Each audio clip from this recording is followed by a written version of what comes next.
Et il me dit, je pense que vous avez un cancer. Attendez, mon monde est en train de s'écrouler là. Ma réalité n'était pas celle des gens de mon âge en fait. Si on te dit, bon bah on commence les traitements de chimio dans 15 jours, si t'as envie de faire un saut en parachute, si t'as envie de faire n'importe quoi, qui te mette pas en danger, fonce et fais-le. Bonjour à tous et bienvenue dans Murmure, le podcast qui parle tout bas de ce qui compte vraiment. Ici, on a décidé de créer un espace doux, bienveillant, dans lequel nous allons parler santé, émotions, prévention et tout ça sans pression. Et pour ce premier épisode, nous recevons Élise, ou Elifight sur les réseaux, qui à 18 ans a vécu une grande aventure, qui a vécu 5 ans de gros combats contre le cancer. Merci Élise d'être présente aujourd'hui pour nous raconter ton histoire, ton parcours. Merci de m'accueillir.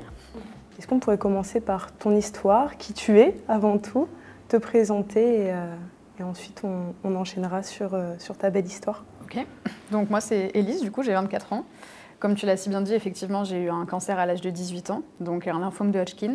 C'est un cancer du système lymphatique et ça touche les 15-30 ans majoritairement. Donc autant te dire que j'étais dans la bonne tranche d'âge, on va dire, pour être atteinte de ce cancer-là. Ok, et comment tu as découvert que tu avais un cancer à 18 ans? Est-ce que tu étais malade à ce moment-là? Est-ce que tu avais des symptômes en particulier? Alors c'est vraiment ridicule et on peut dire que la vie ne tient à pas grand-chose. En fait j'étais en train de chahuter avec mon copain. À l'époque j'avais les cheveux aussi longs que toi d'ailleurs. Et en fait en chahutant avec mon copain, je tombe sur son genou, parce que je n'étais pas très douée visiblement. Et en fait je me rends compte, après cette chute, en soulevant mes cheveux, que j'ai une énorme masse dans le cou. Et là, je banalise en me disant, bah, c'est rien, en fait, juste en chahutant, quand tu te cognes, t'as un bleu, ça gonfle et t'as un hématome, donc je me dis, c'est rien. Sauf qu'au bout de plusieurs semaines, bah, en fait, cette masse, elle passe pas, et elle est bizarre, elle est molle, c'est pas comme une bosse qu'on peut avoir, et je me dis, c'est quand même une zone où normalement, on n'est pas censé avoir de bosse quand on prend un coup. Après, je me prenais pas des coups à cet endroit-là, donc je savais pas trop comment ça réagissait. Et en fait, je me dis, mais c'est bizarre, qu'est-ce qui se passe? Donc bon, ma mère me dit, écoute, Élise, t'es mignonne avec ta masse dans le cou, mais on va aller chez le médecin. Donc là, mon médecin, il me dit, écoute Élise, je sais que tu es une grande stressée de la vie, que tu viens de passer ton bac, que tu es gauchère. Donc moi, quand je suis gauchère et que j'écris comme ça. Donc forcément, les tendons, tous les nerfs, etc., ça peut faire un petit peu des nœuds. Donc elle me dit, on va te donner des décontractants musculaires. Et en fait, de fil en aiguille, les choses ne passent pas. Donc on me donne des décontractants musculaires, ça décontracte mes intestins et c'est tout ce qui se passe. Et ça ne traite pas le problème du gonflement. Donc je me dis, bon, c'est pas grave. On va laisser passer 3 semaines et puis advienne que pourra. On laisse passer 3 semaines. Ma mère, elle me dit, écoute Élise, on va retourner chez le médecin parce que c'est pas normal. Donc là, elle me fait une prise de sang et elle me dit, écoute Élise, la CRP, aussi appelée protéine C réactive, est élevée. Je dis, ok, qu'est-ce que c'est? Parce que je suis pas médecin, je suis pas dans le médical. Et elle me dit, en fait, c'est quelque chose qui montre qu'il y a une inflammation, donc ça peut être une grippe, une angine ou une otite mal soignée. Sauf qu'on est en plein mois de juillet et que j'ai pas été malade depuis décembre. Et qu'avant, j'avais pas ça dans le cou. C'est pas trop la période des grippes en plus. En tout cas, je me suis pas rendu compte que j'avais ça dans le cou, parce que le matin, tu soulèves pas tes cheveux en te disant est-ce que tout va bien et tu touches, quoi. Maintenant, je le fais, parce que forcément, quand tu as eu un problème, après, tu vérifies un petit peu plus. Et donc, du coup, elle me fait cette prise de sang. Elle me dit, bon, écoutez, on va faire un traitement antibiotique, parce que peut-être qu'il y a une infection qui traîne, et voilà. Traitement antibiotique, il se passe rien. Du coup, ma mère, 3 semaines plus tard, elle me dit, écoute, là, on va aller aux urgences, parce que j'en ai marre de ce truc qui traîne dans ton cou, et on ne sait pas ce que c'est. Et donc, elle était vraiment inquiète pour oui, toi parce à ce qu'en fait, moment-là, ça passait pas, mais j'avais rien, j'étais pas fatiguée. En fait, plus tard, je me rendrai compte de la fatigue, parce que, si tu veux, je sortais du bac, j'étais diplômée, et en fait, j'ai commencé à travailler à Leclerc, à faire de la mise en rayon. Mais quand, pendant 18 années de ta vie, tu passes ton temps à être sur les bancs de l'école, et qu'après, tu te lèves à 5 heures pour aller faire de la mise en rayon, tu dis que c'est une fatigue normale? Je me dis que c'est une fatigue de je travaille, j'ai une activité physique de balader des transpalettes, etc. Donc ça n'a rien à voir. Donc j'arrive aux urgences en expliquant au monsieur que voilà, j'ai la protéine C réactive qui est élevée, qu'on m'a donné des décontractants musculaires, qu'on m'a donné des antibiotiques et qu'en fait il ne se passe rien. Et donc de là on me dit vous n'avez rien à faire aux urgences, vous dérangez les urgences, vous vous rendez compte que vous venez pour des ganglions tout le monde en a. Mais de toute façon maintenant que vous êtes là, je vais vous faire cette échographie. Et il me parle comme ça. Ok, un même accueil encore hyper plus chaleureux, mal aimable, quoi. tu vois. Ouais. Bon, je me dis super, je dérange les urgences, donc je dis à ma mère, t'as vu, je t'avais dit qu'il fallait pas y aller, c'était pas très utile. Il me fait l'échographie, il me dit oui voilà, c'est ce que je vous avais dit, vous avez des ganglions, rien de plus normal, faut prendre un traitement antibiotique. Que tu venais déjà de prendre. Fait. Je l'ai déjà fait. Et donc du coup je dis bon maman c'est bon, enfin stop, on arrête les frais, ça suffit, j'ai rien du tout, faut arrêter de chercher des problèmes là où il y en a pas. Et donc ça commence en juin, dis-toi. Juin 2019. Alors, donc le moment où tu as la grosseur, c'était en juin 2019 du coup. En juin 2019, et là on est quand et tu vas là, aux urgences. on commence à être mi-juillet, début août. Début août, ok. Donc on est mi-juillet, début août, et donc ma mère Ça elle fait me un mois. dit, j'en ai marre. Que tu as toujours cette grosseur. Que j'ai toujours cette boule qui ne change pas d'aspect, mais qui gonfle pas non plus. Enfin, elle est là, elle fait sa vie. Et elle stagne, quoi. Mais elle est présente. Mais elle existe, et c'est pas normal. Parce que mon cou, il était vraiment difforme. Et donc du coup, je retourne chez mon médecin, et là, elle me dit, bon, écoutez, on va faire une échographie dans un cabinet de ville. Je lui dis non, je ne vais pas faire une échographie dans un cabinet de ville, je l'ai fait aux urgences. Elle me dit, je sais ce que je vous dis, on va faire une écho dans un cabinet de ville. Donc je vais au cabinet de ville, et là la dame, elle me parle, je raconte ma vie, qu'est-ce que je fais, etc. Et là, elle se pose sur la masse, et là, gros blanc. Et là, je me dis, oulala, pourquoi elle parle plus, la dame, qu'est-ce qui se passe? Et en fait, elle me dit, alors, vous avez un nombre de ganglions incalculable, je n'ai jamais vu ça. Il y a un liquide à l'intérieur, je ne saurais pas l'identifier, mais en tout cas, ce que je peux vous dire, c'est que c'est pas normal. Moi, je suis toujours en mode tout va bien. Les urgences m'ont dit que j'avais rien, donc au pire, ça sera un antibio plus fort. Et elle commence à me dire, est-ce que vous avez déjà eu la mononucléose, je sais pas quoi. Je me dis, oh là là là là, c'est quoi ça? C'est quoi tout ça? C'est quoi ces mots? Ça me fait Madame, peur. je crois que j'ai une grippe, vraiment, vous exagérez. Ouais, moi, tu vois, j'étais vraiment dans le tout va bien se passer, pas de drame, ça va aller. Bah oui. Donc je vais chez mon médecin, et là, elle me dit, bon, on va faire un scanner en urgence et tout. Ouais, d'accord, si vous voulez, au stade où j'en suis, de toute façon, je suis plus un examen médical prêt. Donc là, bizarrement, j'ai un rendez-vous au scanner à l'hôpital super rapidement, mais pas au même hôpital que là où j'ai été pour mon échographie. D'accord. Donc je vais faire ce scanner hyper sereine, en me disant, enfin, alléluia, après 3 mois, on va me trouver une solution et on va me dire, vous allez à la pharmacie, vous prenez des antibiotiques. Donc je fais le petit scanner avec l'injection d'iode. T'as l'impression que tu es en train de te faire pipi dessus, allez, c'est rigolo, 5 minutes. C'est froid. Et c'est froid, effectivement. Et donc je fais ça, j'attends dans la salle d'attente, et là le monsieur me dit, Élise, est-ce que vous pouvez venir dans la salle? Je dis à ma mère, oh, trop de la chance, il va m'interpréter les résultats, d'habitude il te les donne, et après on rentre chez toi. Ouais, bah trop de la chance, je sais pas si on peut dire ça après, avec du recul. Et il me regarde et me dit, bon, vous avez un lymphome de Hodgkin, je pense. Je lui dis, oui, mais du coup, vous pouvez me faire une ordonnance, je peux aller à la pharmacie et je chercher ce qu'il faut.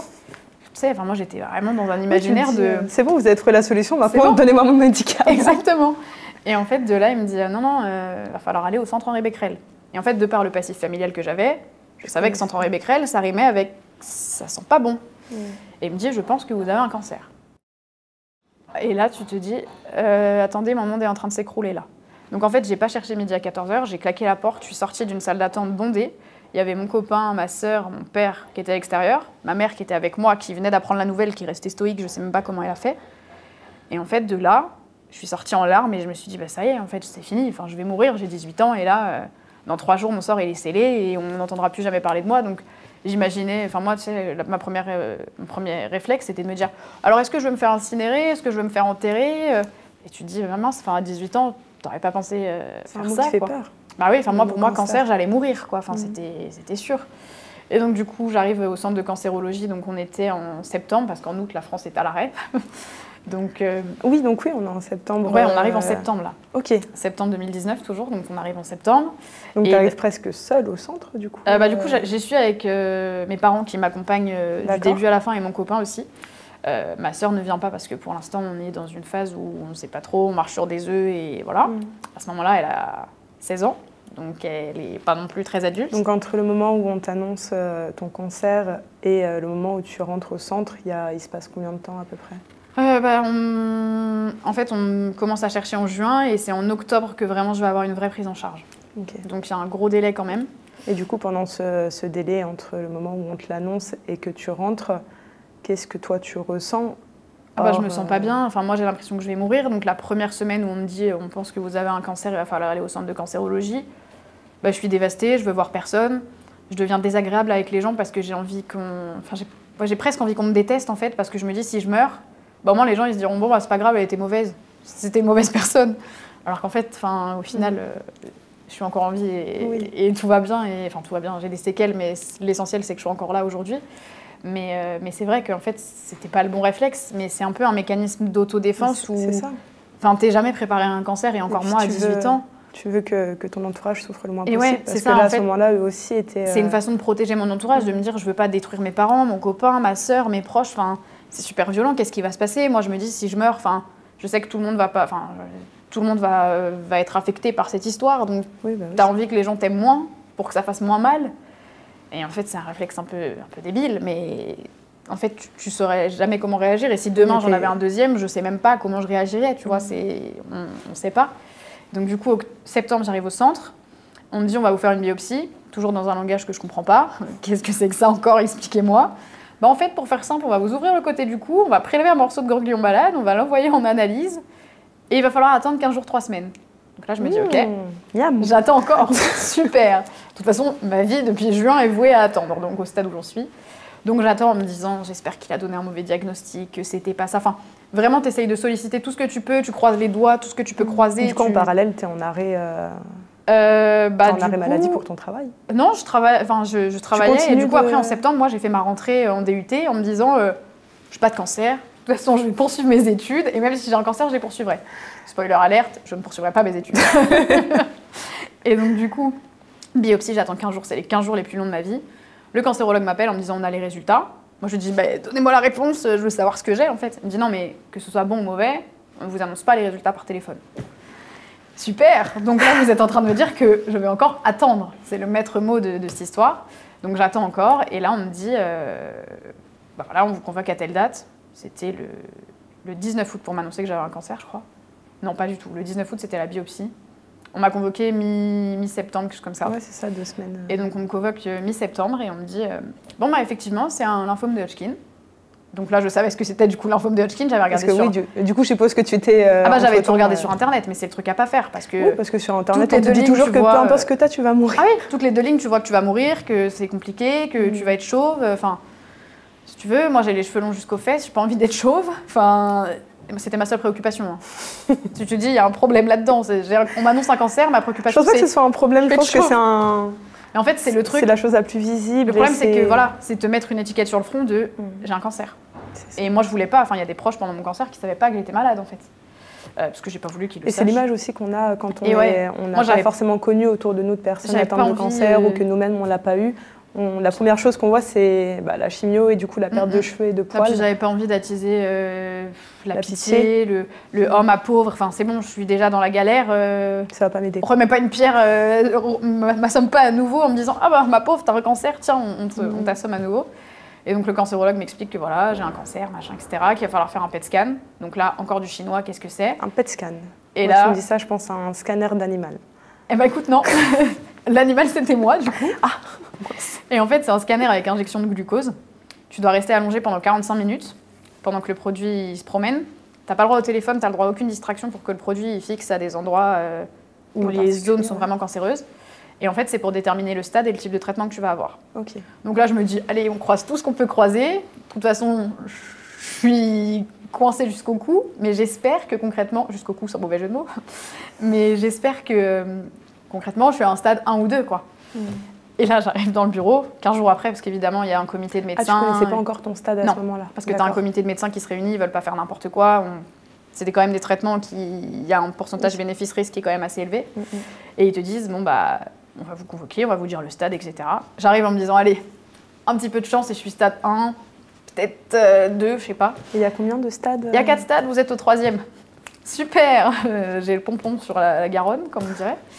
Et donc là, en fait, commence 15 jours après, ça a été très vite, une fois qu'on a su ce que j'avais, chimiothérapie, de octobre jusqu'à mars.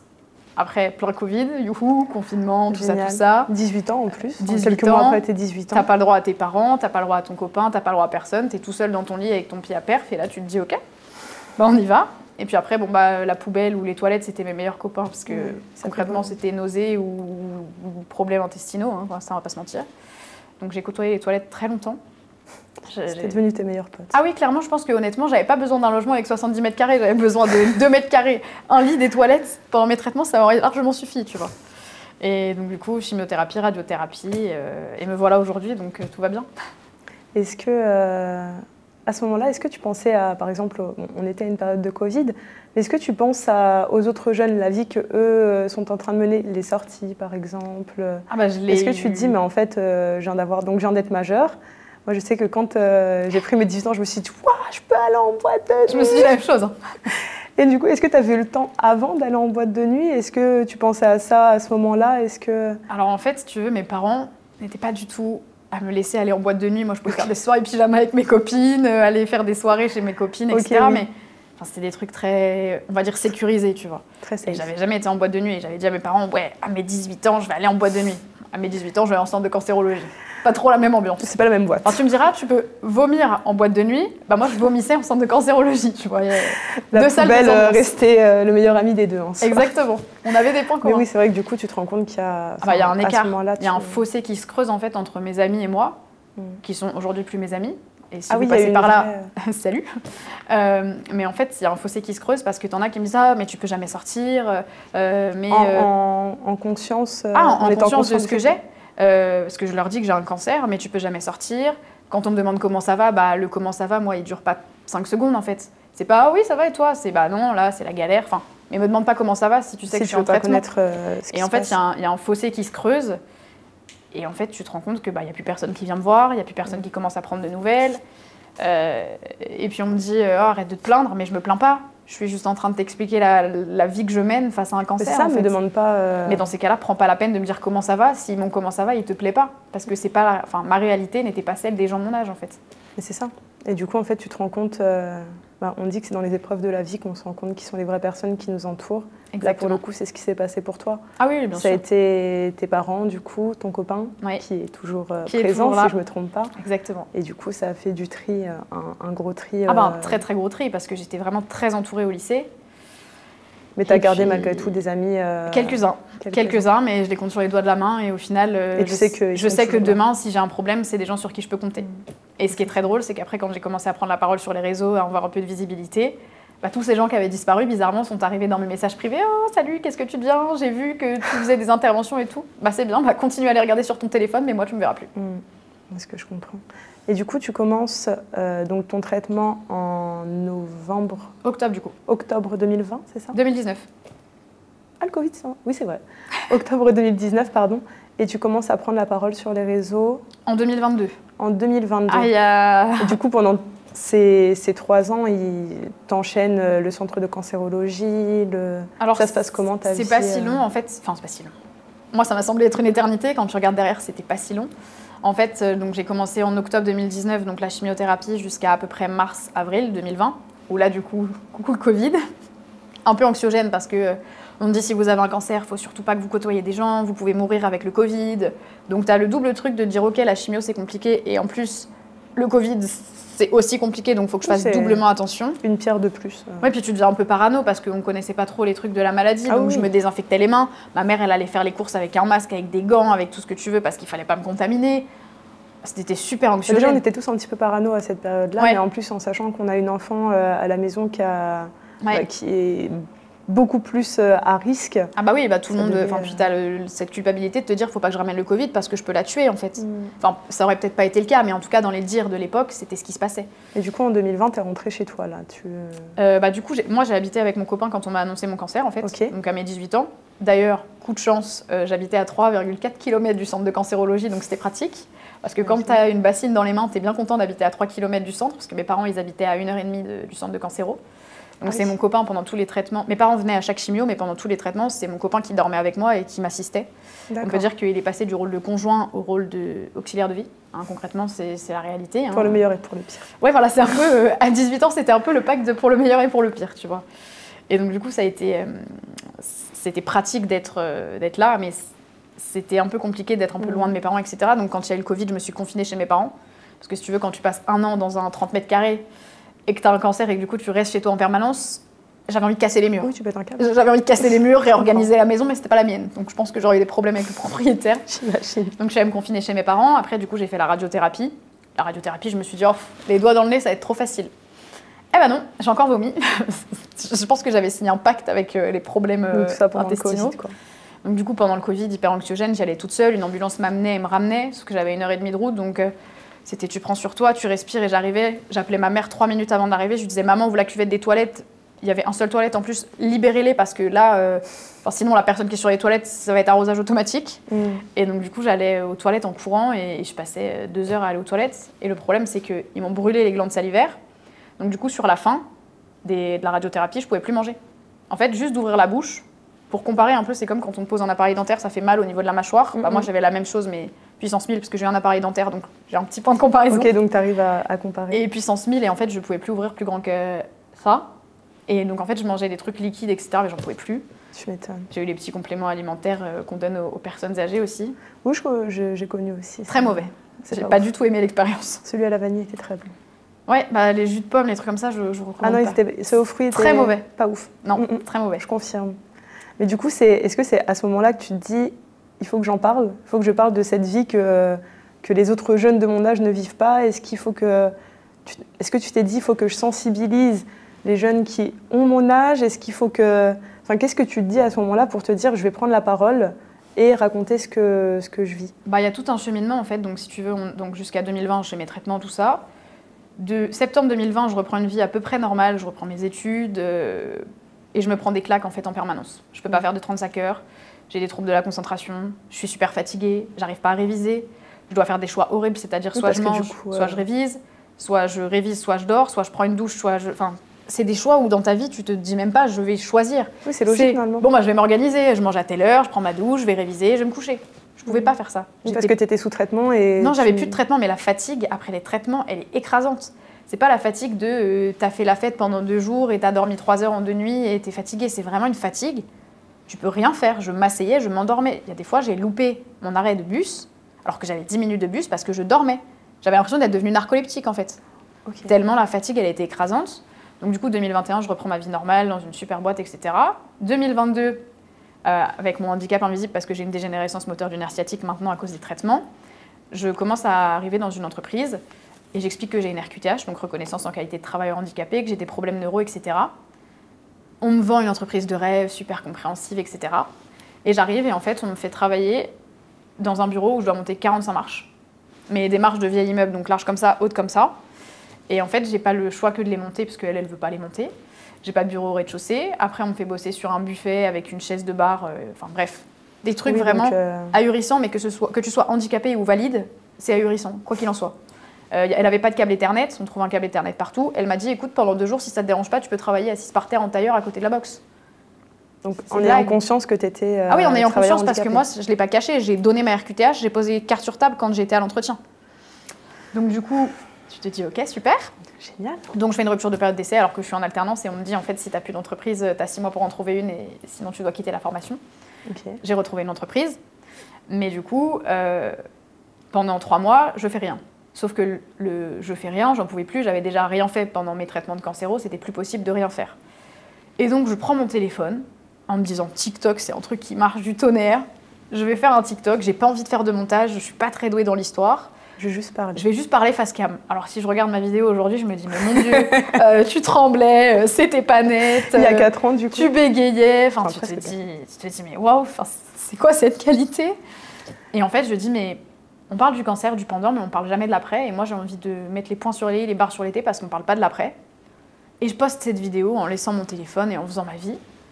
Et là, le soir, mon copain me dit, t'as vu ce qui se passe sur les réseaux? Je lui dis, ah quoi, il y a quelqu'un qui est mort non mais tu vois, je sais pas, tu t'imagines, il y a une star, il y a un truc qui se passe. Quoi. Et là, il me montre ma vidéo et il me dit, il y a 140 000 vues. T'as 350 ou 500 abonnés. Hein? Mais j'avais 0 abonnés il y a 2 heures, c'est quoi cette histoire? Et je regardais là, plein de questions. Plein de gens qui disent merci d'en parler, c'est trop bien, je me sens compris, je comprends mieux les choses et tout. Et là, je me dis, wow. Je suis passée, alors je ne vais pas dire de l'ombre à la lumière non plus, il ne faut pas abuser, mais d'une vidéo où je me suis dit je vais faire 20 vues et ça va être ma mère, ma tante, mon oncle qui vont commenter. Pas du tout. Ça en fait, prend des proportions de dingue. Et donc je commence à faire une vidéo qui répond à une question, puis une autre, puis une autre, puis une autre. Et puis tu as plein de gens qui te posent plein de questions. Et en fait, tu commences à avoir des messages privés de gens qui te disent merci. Et là, tu te dis ok, donc en fait, moi, psychologiquement, ça me faisait du bien d'en parler parce que j'avais un peu l'impression de décharger mes valises. Et de l'autre, mais je faisais du bien à des gens. À d'autres personnes. Et je les aidais en fait, par le biais de mon expérience, parce qu'ils retrouvaient du contenu similaire à ce qu'ils vivaient. Et ils se sentent moins seuls. C'est ça. Parce que c'est vrai que quand on n'a pas forcément un entourage malade, rare, je ne souhaite pas aux personnes, mais d'avoir un entourage de personnes malades, on a l'impression d'être vraiment seul, entouré de personnes du coup valides ou qui ne comprennent pas forcément. Puis ça fait du bien de voir quelqu'un qui dit ouais, là je suis dans la même merde que toi et moi aussi je galère. Fou, en fait. Et en fait ouais, j'ai des troubles cognitifs et toi aussi t'en as Et en fait, c'est pour ça que quand il y a des rencontres entre jeunes qui sont malades, qui sont organisées par le centre ou quoi, ça fait du bien parce que tu te dis « Waouh, ok, toi aussi, t'es dans la galère. Et toi aussi, c'est compliqué. Et toi aussi, t'as les mêmes problématiques que moi. » Et du coup, de fil en aiguille, j'ai parlé sur les réseaux. Et puis après, il y a des médias qui m'ont contactée. Là, je me suis dit « Mais qu'est-ce que c'est que cette histoire ? J'ai pas signé pour ça. » Je pensais pas faire ça du tout. Et donc, première interview, j'arrive, mais... J'étais comme ça. Et j'étais là. Mais je dois dire quoi ? Raconte ton histoire. C'est quoi mon histoire ? Mais qu'est-ce que je dois dire et comment et dans quel ordre ? Alors, les pauvres monteurs du début, je pense qu'ils ont dû me haïr parce que je partais de 2019 à 2023 à 2022. Tu faisais des je faisais des switches. En fait, je racontais un truc et je pensais à quelque chose. Donc, c'était pas du tout dans l'ordre. Ils m'ont dit, t'inquiète pas, ça va bien se passer. Ça va en 2025, on a de la chance. C'est un peu plus structuré normalement. Une très belle chronologie, j'aime beaucoup. À force de pratiquer l'exercice, tu vois, ça. J'imagine. Ça se Mais c'est fou. met dans ma Vraiment, tête. à ce moment-là, tu prends ton téléphone en te disant, en fait, je veux juste lâcher ce que j'ai parce que ça me pèse. Et du coup, 3 ans après, au final, tu as ton entreprise, justement. Tu en parles toujours. Et tu aides physiquement des personnes, enfin, tu te déplaces dans les centres, tu gères... après, je vais te laisser raconter. Je suis en train de spoiler. Mais grave. Je te laisse raconter. Du coup, oui, le après, le aujourd'hui, qu'est-ce que tu fais aujourd'hui ? Est-ce que tu es toujours en rémission ? Maintenant, je suis guérie depuis le 8 juillet. Je le savais, mais je voulais que tu le dises. C'est hyper satisfaisant à entendre. Je suis vraiment quand j'ai reçu le courrier qui annonce que je suis guérie, je me suis effondrée en larmes. Alors mon copain, il est arrivé en courant en me disant « Mais qu'est-ce qui se passe ? T'as un courrier du CHB » parce que c'est marqué Centre Henri Becquerel sur l'enveloppe. Il me dit « Qu'est-ce qui se passe ? Pourquoi tu pleures ?» Oui, le stress, quoi. Et là, je lui dis « Mais tu te rends pas compte ? Il y a 5 ans, je recevais un courrier qui me disait « Là, vous avez des problèmes et on ne sait pas si vous allez vivre. » Donc ça fait beaucoup de bien. Et puis du coup, en février 2000, on est en quelle année ? 2025 ?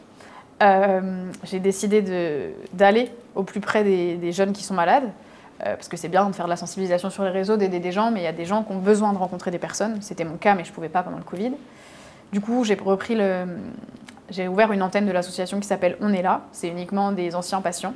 Obligatoirement, tu ne peux pas venir si tu n'as pas été malade. D'accord. Ça exclut un peu des gens, mais bon. Oui, Entre pairs, c'est pas mal aussi.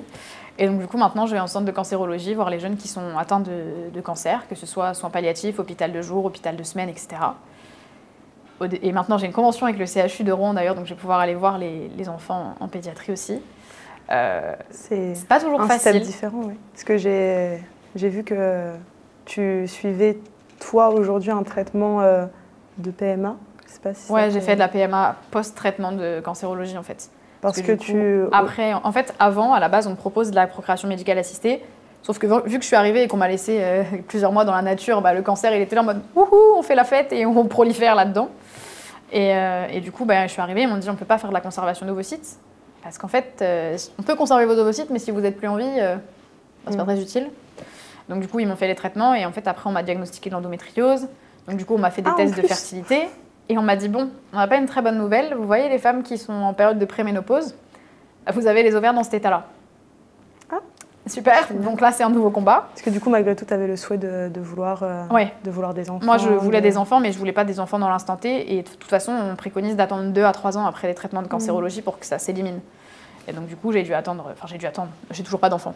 Mais ils m'ont fait de la conservation d'ovocytes, mais ça a été super lourd. Des injections, la fatigue, les nausées, t'as le ventre qui gonfle, t'es irritable. Parce que c'est pas, tu prends la pilule, là, t'as des doses d'hormones, c'est costaud. Et donc du coup, ça a été un peu compliqué tout ce parcours-là. Et du coup, y a beaucoup de jeunes qui ont plein de questions parce qu'ils ont le parcours de PMA aussi qui leur est proposé, ou le parcours de conservation pour les garçons. Il y a plein de... Du coup, oui, toi, pour le coup, les accompagner, mais du moins, tu peux je coche un peu toutes les cases de à quelle sauce tu vas être mangé. Je suis le meilleur ambassadeur de tout. Mais du coup, c'est vrai que de voir de voir des enfants, des bébés, ça... C'est un peu plus compliqué, mais c'est pas vraiment les enfants, on va dire, le problème, c'est plus les parents. C'est pas un problème en soi, mais c'est plus dur de voir les parents parce qu'ils sont tellement reconnaissants qu'en fait, des fois, tu te dis, bon... je vais aller boire un café, alors qu'en fait, t'as pas du tout envie de boire un café. Tu vas verser ta larme. T'as juste envie de dire, bon, je vais aller un peu retirer la soupape, souffler 5 minutes, respirer et revenir sans pleurer. Parce que, évidemment, c'est pas facile non plus. Tu vois des petits qui n'ont rien vécu, et t'es là, tu te dis, moi, à 18 ans, j'étais en train de pleurer sur mon sort. Et en fait, l'enfant, il a 6 mois, c'est encore pire. En fait, là, aujourd'hui, tu vis tu vois et tu vis une autre position. Tu as été à la position de l'enfant, parce que 18 ans, même si officiellement on est majeur, je pense qu'on est toujours un enfant. Hein. Donc, tu as été l'enfant malade, l'enfant qui... Ouais. Après, j'ai été l'accompagnante aussi. Tu as été l'accompagnante. Parce que 6 mois après ma rémission, ma mère a fait un cancer du sein. Donc, ça n'a pas été très drôle. J'imagine. Mais en fait, ça m'a moins affectée, je pense, quand j'ai appris le cancer de ma mère une fois que je l'ai traversé, parce que je savais plus ou moins à quelle sauce elle allait être mangée, et je savais que j'allais pouvoir être une épaule solide, on va dire. Oui, parce que... et puis même, elle, du coup, pouvait compter sur toi. Exactement. On a eu des questions avec... Vous deviez avoir des private jokes toutes les deux. Ouais, ça, tu vois, alors par exemple, un truc dont je me rappelle quand elle a eu... j'allais dire sa calvitie, mais c'est pas une calvitie, c'est vraiment elle était chauve. Je lui dis t'as une repousse et tout machin, et je lui dis fais le kebab. Et en fait du coup elle a tourné comme ça, et la vidéo, on la regarde encore aujourd'hui, on en rigole, tu vois, parce que c'était des trucs assez drôles. On se comprenait en fait. Moi j'ai pas voulu raser mes cheveux, je me suis retrouvée avec une calvitie. J'ai rien contre les gens qui ont une calvitie, mais c'était vraiment moche. Il fallait faire quelque chose, j'aurais dû raser mes cheveux, mais psychologiquement j'étais pas prête. Donc j'avais des petites queues de ras, des trucs qui étaient moches.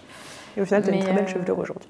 Ouais, ça va, c'est revenu. Et je suis réconciliée avec les carrés, parce qu'au moment où on m'a annoncé mon cancer, j'avais les cheveux jusqu'aux fesses, j'ai dû faire un carré. Du coup, j'ai été fâchée avec les carrés. Aujourd'hui, c'est une coupe que j'ai voulu, tu vois.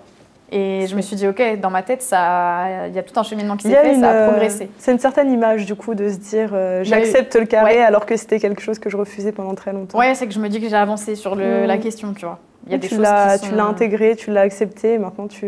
Ouais, il y a des choses qui sont moins traumatisantes. Mais du coup, le fait d'avoir été accompagnante pour ma mère, après, je me suis dit, ok, je suis capable d'accompagner les autres. Et du coup, je suis arrivée en centre de cancérologie. Ça a été aussi un point vachement important dans ta décision Ouais, parce que je voulais pas accompagner n'importe comment. Et je voulais pas transposer mon vécu et faire peur aux gens, en fait. J'étais pas en mesure, juste après mes traitements, d'accompagner des jeunes, parce que j'avais besoin moi-même d'un accompagnement psychologique après les traitements, parce qu'on néglige énormément le après. Le après, il y a énormément de gens qui font une dépression après. Parce qu'en fait, dedans, t'as pas le temps de dire ouf, en fait, on te fait de la chimio, enfin, on t'opère, on te fait de la chimio, de la radiothérapie, on te fait des examens, machin. Tu subis, en fait. Pendant un an, tu subis. Oui, t'es en mode survivante, et en fait, une fois qu'on te dit ok, c'est bon, tu vas vivre, tu dis mais en fait, je sais plus ce que je voulais, je sais plus. Et puis tu te rends compte que, moi, j'ai eu beaucoup de problèmes. Endométriose, j'ai dû faire de la PMA, on m'a diagnostiqué une dégénérescence moteur du nerf sciatique, on m'a diagnostiqué une maladie cardiaque. J'avais des problèmes de concentration, des troubles cognitifs, j'étais super fatiguée, je faisais des trucs ridicules, je mettais mon téléphone au frigo. Enfin, qui fait ça? Moi, tu vois, parce que j'étais perturbée. Et en fait, je voulais sortir un pot de maillot, j'avais mon téléphone dans la main. Du coup, je faisais un échange, je mettais mon téléphone au frigo et la mayonnaise dans ma main. Mais pourquoi faire? Mais en fait, t'as des troubles cognitifs. Et je trouve ça trop bien, justement, le fait que tu t'es dit, en fait, j'avais pas ça quand moi, j'étais malade. Non, parce que TikTok, en 2019, c'était les petites danses, là. C'est ça, c'était les danses géniales qu'on faisait tous. Ouais. Mais tu t'es dit, quand je suis sortie de cette épreuve, j'avais pas forcément de référent, j'avais pas cette personne qui montrait comment on vivait après. Et c'est pour ça que tu t'es dit, en fait, je vais le faire. Ouais. Et aujourd'hui, tu te rends compte que ça sert et qu'il y a des personnes qui te remercient pour ça. Ça doit être ça fait plaisir quand tu as des messages et que tu as des gens qui disent merci. Même des gens qui avaient une masse dans le cou qui banalisaient, quelques mois plus tard, ils viennent te dire... alors je leur dis toujours, moi je suis pas médecin, je parle à travers mon vécu, mais il faut pas se dire parce que j'ai une masse dans le cou, j'ai un cancer. Il y a tout un tas de choses. Alors oui, moi au début, quand j'avais une angine ou un truc et que je commençais à avoir des ganglions, je rigolais pas trop et je commençais à avoir des sueurs froides parce que tu te dis, oh il est revenu. Non, c'est juste normal en fait, mais forcément, tu as un peu ce traumatisme-là. Et donc du coup, des fois, tu as des gens qui te disent, j'ai une masse qui traîne depuis plusieurs mois, donc... J'essaie de leur dire, insistez auprès de votre médecin, parce que moi, mon médecin généraliste, il m'a dit, dans ma carrière, j'ai diagnostiqué un cancer et c'était le vôtre. C'est pas fréquent que je diagnostique des cancers chez les jeunes, en fait. C'est incroyable. Et si là, tu avais 3 conseils à donner, donc on se dit un conseil à un jeune qui pense être en très bonne santé ou autre, un conseil à un jeune qui vient d'apprendre qu'il a un cancer, et un conseil à un jeune qui vient de recevoir sa lettre pour dire qu'il était guéri ou qui est en rémission, ce serait quoi? Ok. Pour chacun d'entre eux. Le premier, c'est le jeune qui est en parfaite santé, j'allais dire, mais qui potentiellement pourrait, comme toi en fait, être du jour au lendemain apprendre qu'il a une maladie. Je dirais déjà d'être sensible à certaines choses et de ne pas minimiser s'il y a quelqu'un qui lui parle de ses problématiques. Pas faire ce que mes amis ont fait concrètement et de dire « oh, tu peux jamais sortir », etc. D'être plutôt dans la compréhension. Et de se dire que ça peut arriver à tout le monde et que c'est pas parce qu'aujourd'hui tout va bien. Moi, c'est ce qui m'est arrivé, tout allait bien, je faisais ma vie et du jour au lendemain, tout a basculé. Faut pas croire qu'on est invincible parce qu'on a 18 ans, parce qu'on a 20 ans. Ça peut arriver à tout le monde à n'importe quel moment, il faut être vigilant et il y a certaines choses qu'il ne faut pas banaliser. Et si on sent qu'il y a un truc qui ne va pas dans son corps, il faut s'écouter et se faire confiance et demander plusieurs avis médicaux, parce que moi, si je n'avais pas demandé plusieurs avis médicaux, je ne serais sûrement pas là aujourd'hui. Et si ta maman n'avait pas été là aussi à insister... Si ma maman n'avait pas été là, effectivement, les choses se seraient sûrement passées autrement. Le deuxième, du coup, c'est un conseil à un jeune qui vient d'apprendre que malheureusement, il a un cancer. Je dirais déjà de ne pas vouloir se faire détester par les autres, parce que c'est bête déjà. Et ensuite, de ne pas regarder sur Internet, par pitié, parce que c'est terrible, il ne faut pas le faire. Faut pas. Ou alors d'aller sur des comptes sur les réseaux sociaux qui parlent de choses qu'ils ont vécues, mais c'est du concret et c'est pas Google qui te donne des trucs oui, ahurissants. Toujours de la vie médicale. Et aussi d'en parler quand on se sent prêt, pas de se forcer, et de s'autoriser des craquages. Parce que moi, ça, je me suis interdit de pleurer, je voulais pas, j'essayais de garder un mental d'acier. À un moment donné, ça te rattrape. Donc si tu as envie de pleurer, pleure, extériorise. Faut vivre avec ses émotions. Tu as envie de courir, cours. Et si on te dit, bon, bah, on commence les traitements de chimio dans 15 jours, si tu as envie de faire un saut en parachute, si tu as envie de faire n'importe quoi, qui ne te mette pas en danger, fonce et fais-le. Fais-le parce que santé, pendant un an, tu vas galérer. Ça va pas être drôle.